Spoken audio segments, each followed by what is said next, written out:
Monsieur Jovenel Moïse. Président de la République. Quelque part. Monsieur le Président.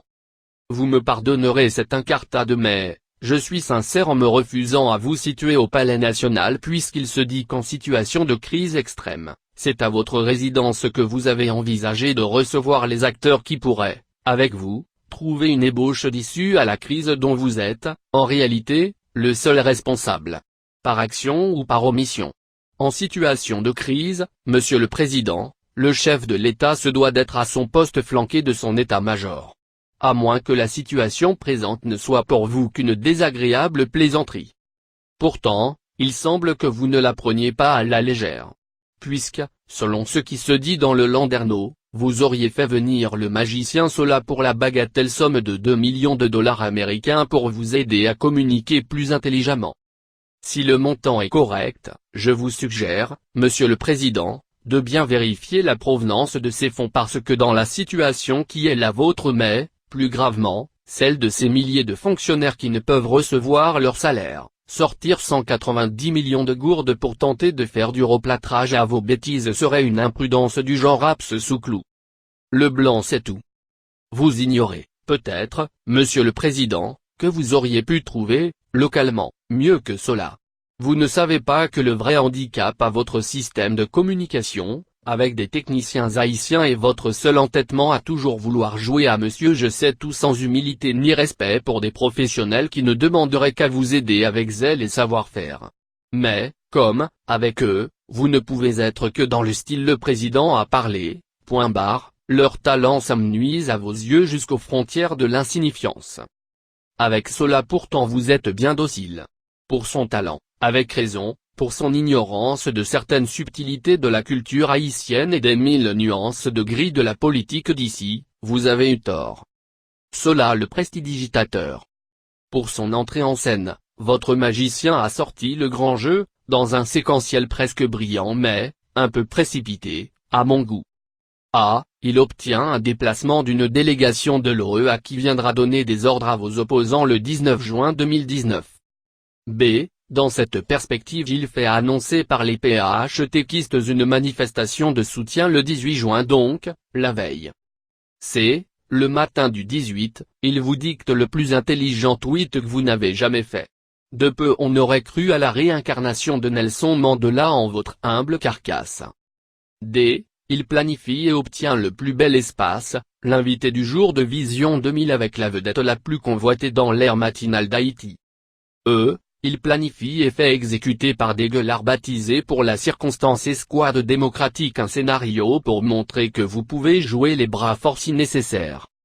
F. Il planifie l'intervention de mon ami Lien et Balthazar chef en titre du PAHTK venu souligner vos vertus de pâté familia ne voulant que la paix.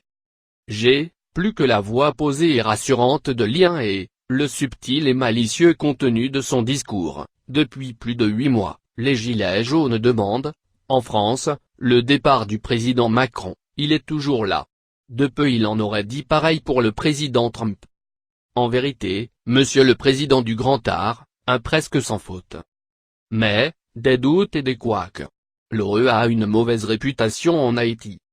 A. L'OEA n'a pas bonne réputation en Haïti et ce n'est pas son chef américain qui va lui redonner un lustre qu'il a rudement travaillé à perdre dans ce pays. À mon humble avis c'est un irritant. On semble avoir oublié que même l'indélicat, l'arrogant, l'impertinent Edmond Mullen n'a pas pu faire plier le tranquille René Préval. Par ailleurs cela ignore-t-il que les Américains sont perçus comme des complices dans le vol des milliards du fonds Petro-Caraïbes car, dit-on, la plus grande partie de ces fonds ont transité par le système bancaire américain. Or nous savons que de tels fonds ne peuvent échapper aux loupes grossissantes des inspecteurs francs-tireurs du système de contrôle des banques aux États-Unis. Il serait bon de ne pas oublier que des fonds du sénateur Batista ont été gelés aux États-Unis pour cause de suspicion de liaison avec les fonds Petro-Caraïbes. Sur cette base les États-Unis pourraient se trouver en délicatesse dans ce dossier qui, à la vérité est d'abord une affaire de vol avant d'être une question politique. B. La prétendue marche du PAHTK est du pur bluff. Vous seriez bête de vous engager sur la voie où le président Jean-Bertrand Aristide dont vous n'avez ni l'étoffe ni la popularité, avait piteusement échoué. Les contre-manifestations d'un président en chute libre coûtent trop cher.